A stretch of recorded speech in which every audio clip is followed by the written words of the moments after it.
दर्शक हो, आता पाहणार आहोत एक महत्त्वाची बातमी। प्रवासी सेवाभावी प्रतिष्ठान या संस्थेचं धर्मादाय आयुक्त कार्यालयाकडून नोंदणी प्रमाणपत्र प्राप्त झाल्याची माहिती या प्रतिष्ठानचे संस्थापक अध्यक्ष विष्णू कारंपुरी यांनी दिली आहे। राष्ट्रीय महामार्गावरील दररोज अपघात होण्याची घटना मोठ्या प्रमाणात होत आहे। या अपघातात अनेक कुटुंब उद्ध्वस्त होण्याच्या घटना आता समोर येत आहेत। अपघाताची कारणं महामार्गावरील अडथळे, रस्ता दुरुस्तीची कारणं, वाहन चालकाच्या चुका, वाहतूक नियमाचे भंग करणं, अतिवेगामुळे आणि इतर कारणामुळे अपघात तर होत आहेत। सदर अपघात रोखण्यासाठी आणि अपघात मुक्त महामार्ग अभियान राबवण्यासाठी प्रवासी सेवाभावी प्रतिष्ठानची स्थापना सन 2022 साली करण्यात आली। याचं प्रमाणपत्र धर्मादाय आयुक्त कार्यालयामार्फत संस्थेला प्राप्त झाल्याचं विष्णू कारंपुरी म्हणाले। नमस्कार, मी प्रवासी सेवाभावी प्रतिष्ठानच्या वतीने अध्यक्ष विष्णू कारंपुरी बोलतो। सध्याच्या परिस्थिती पाहता महामार्गावर व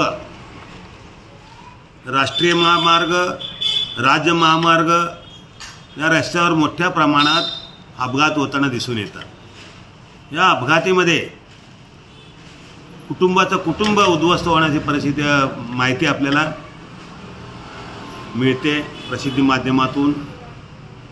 या अपघाती रोखण्याचा प्रयत्न करण्यासाठी आणि अपघात मुक्त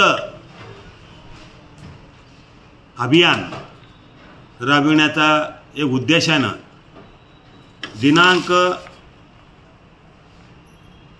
22 मे 2022 रोजी प्रवासी सेवाभावी प्रतिष्ठानची स्थापना करण्यात आली। या प्रतिष्ठानच्या माध्यमातून महामार्गावर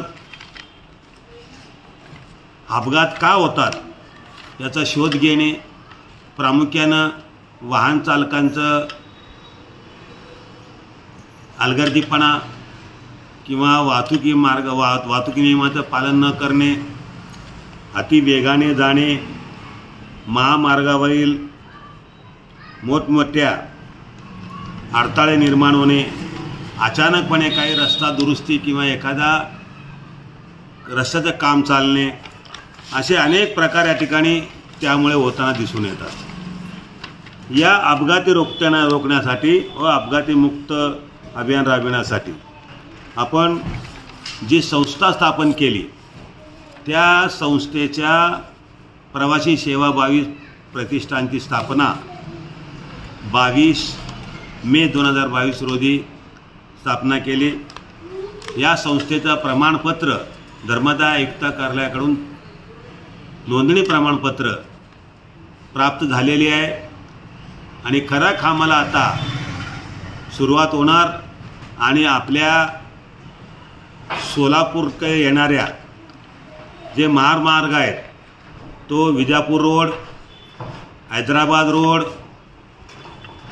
तुळजापूर उस्मानाबाद रोड, पुणे रस्ता, त्याचबरोबर राज्य महामार्ग, अक्कलकोट रोड, अशा ज्या महामार्ग आणि राज्य महामार्गामधून रस्त्यावर या अभियानाची सर्वे करून अपघातमुक्त महामार्ग बनविण्याचा आमचा मानस आहे।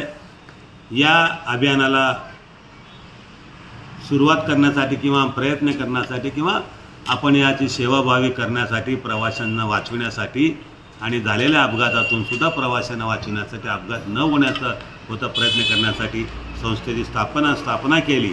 या संस्थेच्या स्थापनाचं प्रमाणपत्र मिळाल्याबद्दल आमच्या सर्व पदाधिकाऱ्यांना आनंद झाला आणि या कामाला सुरुवात करण्याची एक चालना मिळालेली आहे। या संस्थेमध्ये अध्यक्ष म्हणून मी काम करत असताना राजेश पडकुले डॉक्टर साहेब, उपाध्यक्ष सचिव म्हणून ॲडव्होकेट मुनीनाथ कारंपुरी, सहसचिव म्हणून राजू रोडगीकर, खजिनदार म्हणून विठ्ठल कुराडकर, सदस्य प्रसाद जगताप आणि सदस्य म्हणून ॲडव्होकेट कुमारी अनिता कळके मॅडम यांची नियुक्ती केलेली आहे आणि आमचं सर्व टीम आणि इतरांचे सहकार्य घेऊन लवकरच अपघातमुक्त अभियान राबविण्याचा सुरुवात करणार आहोत। जय हिंद, जय महाराष्ट्र. प्रवासी सेवाभावी संस्थेचे धर्मादाय आयुक्त कार्यालयाचे नोंदणी अधिकारी कांबळे यांच्याकडून हे प्रमाणपत्र स्वीकारतेवेळी संस्थेचे सचिव ॲडव्होकेट मुनीनाथ कारंपुरी, विष्णू कारंपुरी, विठ्ठल कुराडकर, रेखा आडकी, पप्पू शेख यांसह इतर पदाधिकारी उपस्थित होते. हे आहे मेट्रोकास्ट केबल नेटवर्क आणि आपण पाहत आहात द न्यूज प्लस बरच काही.